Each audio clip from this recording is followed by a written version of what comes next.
Global affairs की जानिब से अस्सलाम वालेकुम। तो दोस्तों, काफी दिनों से हम आपको बता रहे थे कि मोदी हुकूमत 2019 का इलेक्शन जीतने के लिए पाकिस्तान के खिलाफ या तो महदूद पैमाने पर जंग छेड़ सकती है या फिर पाकिस्तान के खिलाफ कोई झूठी सर्जिकल स्ट्राइक का ड्रामा कर सकती है। तो आज सुबह ये एक झूठी सर्जिकल स्ट्राइक हो चुकी है और ये सर्जिकल स्ट्राइक क्या है आए आपको मैं बताता हूं। तो दोस्तों, दरअसल आज सुबह तकरीबन 3:30 बजे के करीब कुछ भारत के मिराज 2000 जहाजों ने पाकिस्तान की हदूद की खिलाफ वर्जी की है और ये मुजफ्फराबाद सेक्टर से पाकिस्तान की हदूद में दाखिल हुए हैं और ये बालाकोट तक गए हैं। जब ये बालाकोट तक गए हैं तो पाकिस्तान की जो एयरफोर्स है उसने बरवक्त कार्रवाई करते हुए इनका पीछा किया, जिसकी वजह से इन्होंने अपना पेलोड फेंका और वहां से भाग निकले और अपनी हदूद में चले गए। तो इन्होंने वहां से भागने को ही गनीमत जाना, क्योंकि अगर ये वहां से ना भागते तो पाकिस्तान एयरफोर्स के एयर टू एयर मिसाइल का निशाना बन जाते। और वहां पर पेलोड फेंकने का मकसद ये था कि अगर ये पेलोड ना फेंकते तो इनके जहाजों की जो स्पीड है वो महदूद रहती और पाकिस्तान की एयरफोर्स जो है वो इनको पकड़ लेती। इसलिए इन्होंने पेलोड फेंका और अपने जहाजों की स्पीड बढ़ाई और वहां से भाग निकले।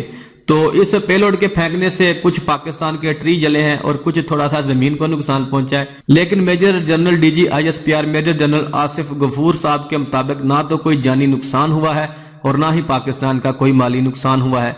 तो इसी हमले का एक दूसरा रुख भारतीय मीडिया में दिखाया जा रहा है और जो मोदी हुकूमत ने भारतीय मीडिया को स्क्रिप्ट लेकर दी है, सेम वही स्क्रिप्ट भारतीय मीडिया में दोहराई जा रही है। तो दोस्तों, मोदी की दी गई स्क्रिप्ट के तहत भारतीय मीडिया अपनी आवाम को यह बता रहा है कि सुबह 3:30 बजे के करीब भारत के मिराज 2000 जहाजों ने पाकिस्तान में बमबारी की है, जिसके नतीजे में जैश-ए-मोहम्मद के जो टेरर कैंप हैं उनको निशाना बनाया गया है। तो भारतीय मीडिया के मुताबिक ये जो मिराज 2000 थे ये 1000 kg वजनी बमों से लेस थे जो जैश-ए-मोहम्मद के कैंपों के ऊपर गिराए गए हैं। तो दोस्तों, यही गोली थी जो मोदी ने अपनी आवाम को देनी थी और ये गोली अब मोदी अपनी आवाम को दे रहा है। और भारतीय मीडिया पूरे तरीके से भारतीय एयरफोर्स की फजीलत बयान करने में लग जाएगा और मोदी की जो फजीलत है वो साथ में ही बयान की जाएगी कि मोदी के हुक्म पर यह कार्रवाई की गई थी और मोदी ने ही ये प्लान किया था। और ये प्लान मैं आपको बता देता हूं किसका है।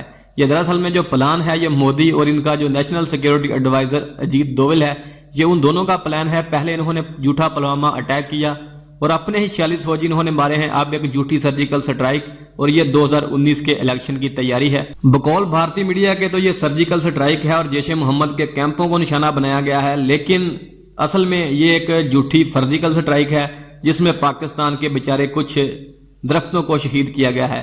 तो दोस्तों, ये एक झूठा ड्रामा भारत की तरफ से सामने आ चुका है और अब इसको देखिएगा भारतीय मीडिया इसकी बड़ी फजीलतें बयान करेगा और भारतीय अवाम को इसी तरह बेवकूफ बनाया जाएगा।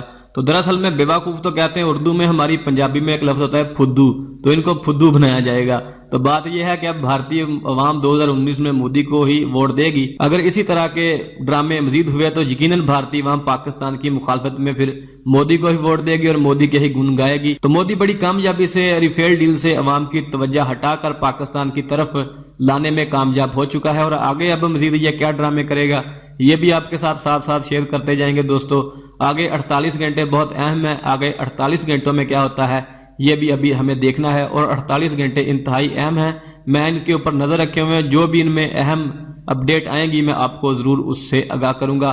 तो मेरे इस चैनल को जरूर सब्सक्राइब कीजिएगा और साथ में बेल के आइकन को भी प्रेस कीजिएगा ताकि आपको मेरी हर आने वाली वीडियो का नोटिफिकेशन टाइम पे और बर वक्त मिलता रहे। अल्लाह हाफिज। पाकिस्तान जिंदाबाद।